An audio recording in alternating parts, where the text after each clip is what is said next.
Today in our Satsang we celebrate the birthday of Swami Kriyananda. We are actually gathered here together to celebrate a life which has touched all of us so deeply in so many ways, even though maybe most of us have not had the occasion to meet him. But Swami Kriyananda has touched us in many ways. It is said that great masters, great yogis, great saints come to pave the way for us, to create a path for us, to shine a light on the path that the rest of the disciples in the coming generations can walk easily on. It becomes easier and easier for us.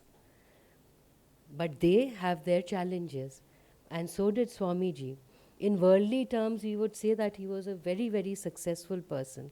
He built up a worldwide organization from the scratch, without a penny in his pocket. And he wrote hundreds, as you know, of hundreds of books and music pieces. So by worldly terms, he was very successful. And he faced a lot of challenges, a lot of problems in his life doing that. But what did he say for his life always? He never took credit for anything that he did. He always said that it is my Guru that is flowing through me. All he wanted to be known as was not the founder of Ananda, but a true disciple. And I think you've all seen that photograph of him, which with Yogananji, his murti there and bowing down. I think this is exactly how he wanted himself to be known as, always. He would say that if you thank me, it's like thanking the radio for the program being telecast through it. So he was very, very clear about what he was. He said, I don't even know, many times he said, that I don't think I can even think that where I end and Yogananda begins. He couldn't even fathom that anymore. And in fact, he was very, very clear about that. So once he narrates a story, a vision that her fellow disciple had seen. And that vision was that there's this great big light and people are running towards that light. And many people get absorbed into that light. But some of them, most of them actually, stumble and fall as they're racing towards the light. Then they get shaken up, they stand up and again start moving towards the light slowly, then faster, faster, again stumble and fall. So he said that on the spiritual path, we will fall many times. We will make a lot of mistakes. We have a lot of falls. But he was very clear that the masters, God, doesn't care about these faults of yours. He doesn't care about the mistakes you make, as many as you make. He only wants your love. So he said, in fact, don't even offer things to the masters. Be one with them and feel that the masters are flowing through you. Guru is flowing through you. There is no difference between Guru and you. So who are you trying to please? In fact, when we try to please the masters, have I pleased him or not? Should I do this or not? Will he be happy or not? So he said all this worry consciousness actually blocks us. You are no different. And that's what he exemplified in his own life as well. There was no difference between him and his Guru. And whatever he did was like a channel, an instrument of his Guru. And that is exactly what he wished for each of his disciple to have.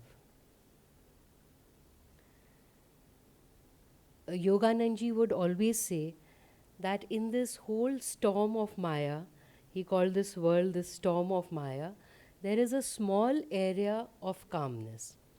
What he meant was that this small area of calmness comes from these enlightened masters, the lineage of masters who come down with their teachings to help us. And those disciples, those people who tune in to this calm area, this dispensation, this ray of divine light that has come, they find it very easy to find God, to break through this delusion. And this is what he had come to do. And Swamiji said that in very early when he was with Yogananji, he said that I started to notice that people who were seriously on the path, those who meditated regularly, of course, but also those who served selflessly for their guru, those who were pure channels of these teachings to others and were selfless, they, he said, I could see, had a certain inner radiance about them, had joy and kindness within them, which he said I did not find in many places. And I think he doesn't mention about him, but you can see his photographs again. I think that inner radiance, that joy, that selfless service just shines through his face. And it's not just him. He gave it to Ananda, he gave it to all of us. I think we've spoken many times about how all of us, when we serve at the spiritual fair, people come and mention this to us again. Why are you smiling so much? Why do you have so much joy? And then many people are like, how can I find this joy? How can I find this smile, in my life? So he has channeled his masters so perfectly that today we can enjoy the fruits of his labor, of his challenges, of his life, what he's worked for in his lifetime.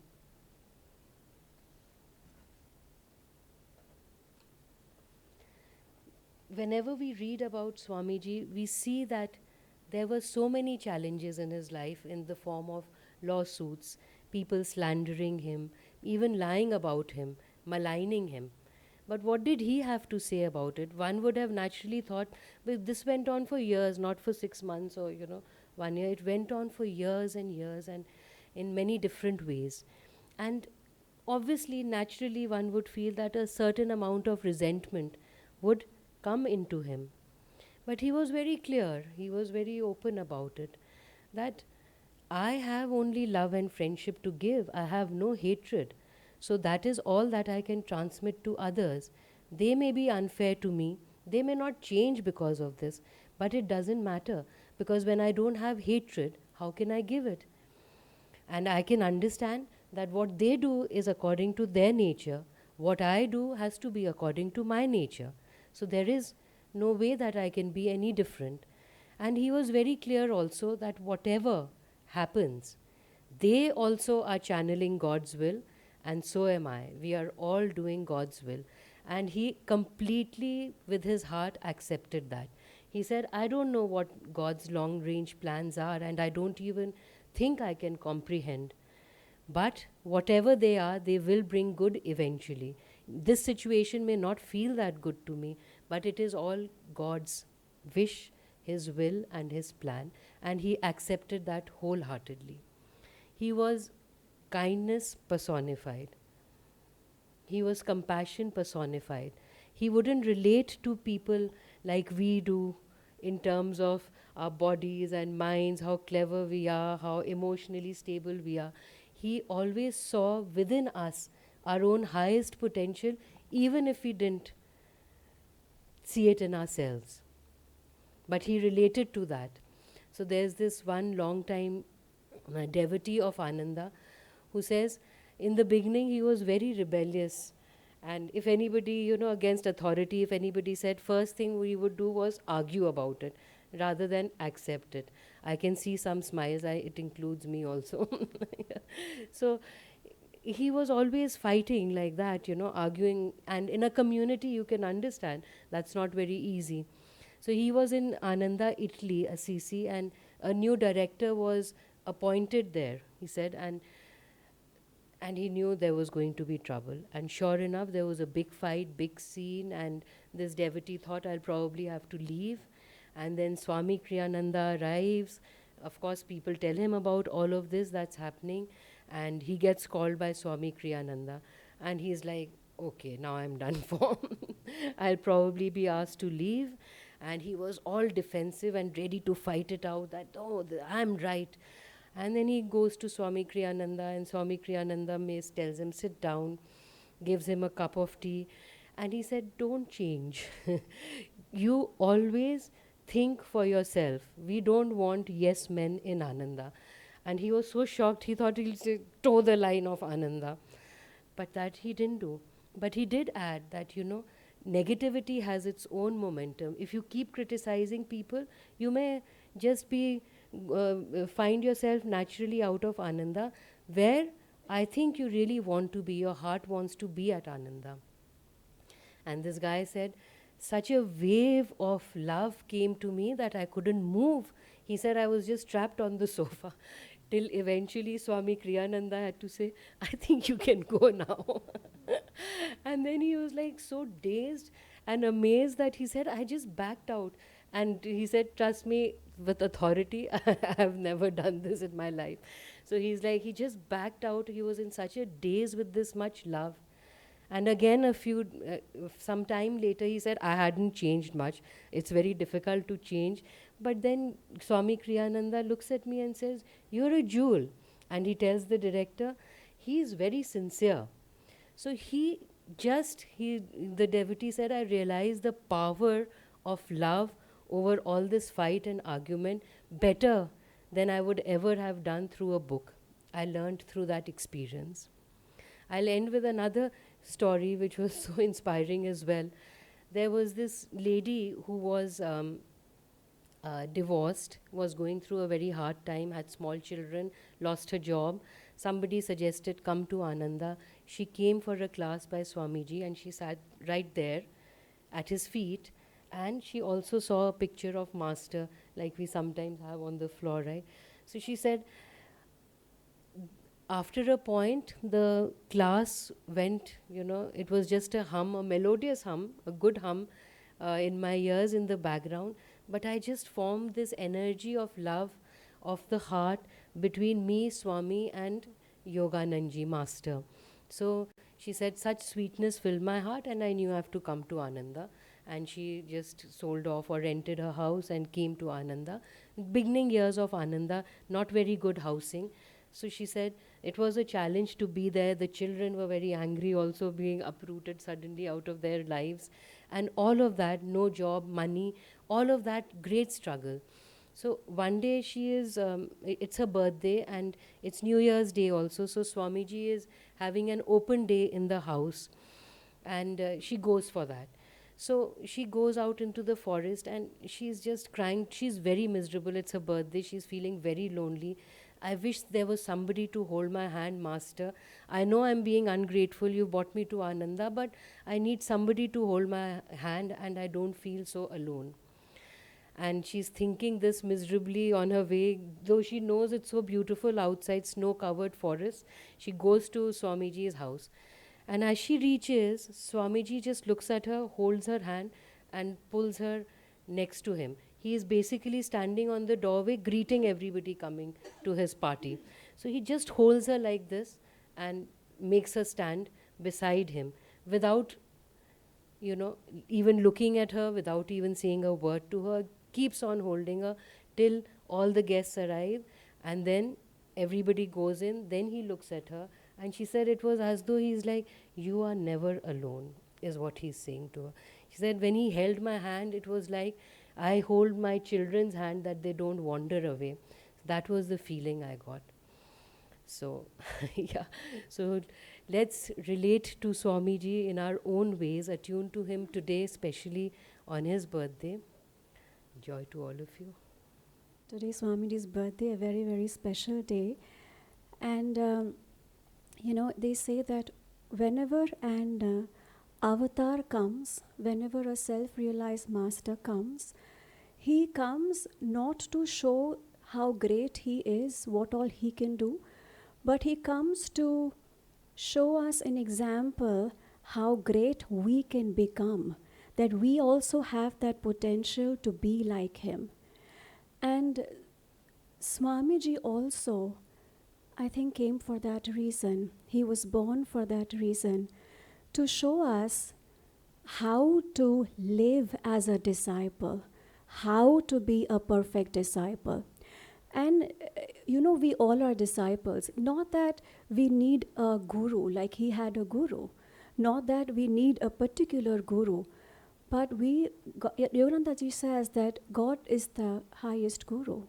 And we all are in that way disciples of God, disciples of that guru. We are all a child of God. And Swamiji, through his life, the way he led his life, he showed that how we can live as a child of God, and we are able to express to the highest in whatever we do. He was a success not only he reached spiritual heights, he was liberated, he was merged into God, but he reached success, the epitome of success in everything that he did. Everything that he did. And that is how a child of God lives. And Swamiji was an example, he was a model, not only for the disciples, but for every person who is living on this planet. His life is actually an example, a model for everyone of how to live to your highest potential. And you know, in a worldly way, if we ever think of Swamiji, we think of all the things that he has done.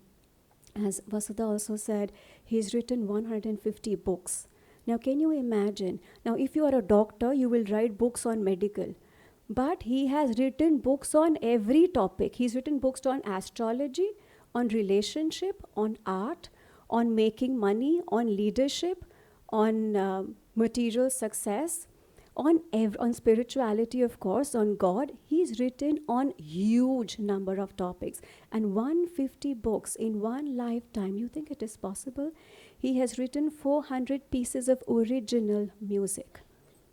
He has given more than thousands of lectures and talks all over the world. He has made communities all over the world. And building a community, buying a land, घर लेना भी दूर की बात है, buying a huge land where 200 people can stay, you need money. It doesn't happen like that. So he has made all that possible. You know, there is a Swami, Shankarananda Giri. He was the founder of the Kriya Yoga ashram in Rishikesh, jo abhi bhi hai. He says, at first I couldn't understand how Swami Kriyananda was able to accomplish so much. Then I realized he didn't do it. His guru, Yogananda, did it through him. And Swamiji also said this, that sometimes he had taken up such difficult tasks that he felt he will not be able to do. But he always said that God can do everything. And that is what we need to learn from Swamiji. He came to teach us that how to remove ourselves so that God can work through us. You know, apart from so many spiritual practices that Swamiji used to do, one thing he used to do every night, he used to build an imaginary fire, holy fire in his forehead. And every night, he would, whatever happened in the day, his accomplishments, his talents, his weaknesses, his everything, whatever his identity, what he was, his feelings, emotions, his thoughts, everything, whatever he was, he used to lift it up in that fire, offer it in that fire. Even Swami Kriyananda, he used to offer it in that fire. Sab kuch, everything is burnt away. He used to completely empty himself every single night. Every single night. And we all know that if a vessel is already filled, can you fill more into it? No. But if you are empty, then you can fill more into it. Every night, he moved himself away. He emptied himself and then invited the consciousness of his guru. Invited God to become his thoughts, to become his consciousness, to become him and to act through him. And that is how he has achieved what he has achieved in every sphere of his life. And that is what he teaches us to do. That every night, remove yourself from the way and let God work through you. And really feel that, do that, and see what happens. It gives immense power when we know God is the doer. We are only a vessel. We are only giving God this body to use and to do what he wants to do. That's what Swamiji did. And that we can see in what all he has accomplished in his life.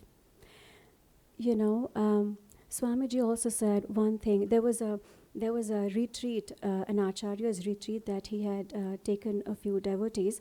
And in that retreat, before the meditation, he told this thing to people.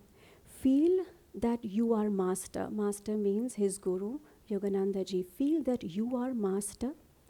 Let his power be your power. That is what means to be a disciple. To take on your guru's power. And this is what Swamiji taught, how to be a perfect disciple. That let your God, let your guru flow through you, and that's how you become a true and perfect disciple. And Swamiji's life was not only the spiritual, that he reached the spiritual, heights. Swamiji teaches us how to live a balanced life. He did everything. He just not only meditated, but there was a life of activity, intense activity. And he knew that to live in this world, you can't just sit and meditate all the time. You have to act. You have to manifest things. You have to bring things. You have to earn money. And that's what he did. His life was a balanced life of both activity, of both worldly success and spiritual success. And Swamiji also teaches us one more thing, that to aspire for the highest. We all have desires, we all have innumerable desires, but Swamiji teaches us that we should desire for the highest, from where everything is coming. And he had only two desires in his life. One was to know God, and the next one was to share God with everyone. And why is this important? Because everything comes from God. When we know God, when we share God, we are really making him flow through us.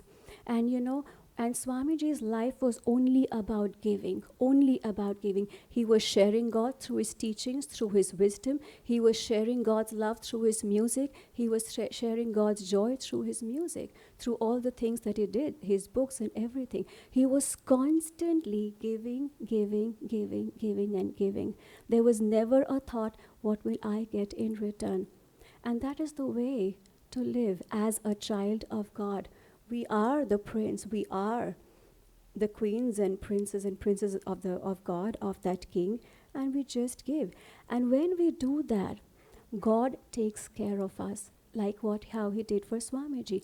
Everything that he needed in life, God gave it to him. God brought it to us. When we live a life when we are only giving, not thinking about ourselves, then God really gives us everything and more than what we even need. And Swamiji's life is really a life of not only devotion, love of Guru Seva, but he really expressed beauty, aesthetic. He expressed grace. He expressed grandeur. He didn't live like he went to Leela Palace to have lunch. No, I'm not going to live like a beggar just because I'm spiritual. No. He expressed a life of grandeur, of greatness. And he really rightly lived as a child of God, as a prince of the God who is the king. And that is what Swamiji came to teach us, that we have to live like a child of God and succeed in everything. And how do we do that? By letting God flow through us. Remove yourself from the way and let us live our life like Swamiji. And that is what he came to teach us, and that is why I feel that he was born.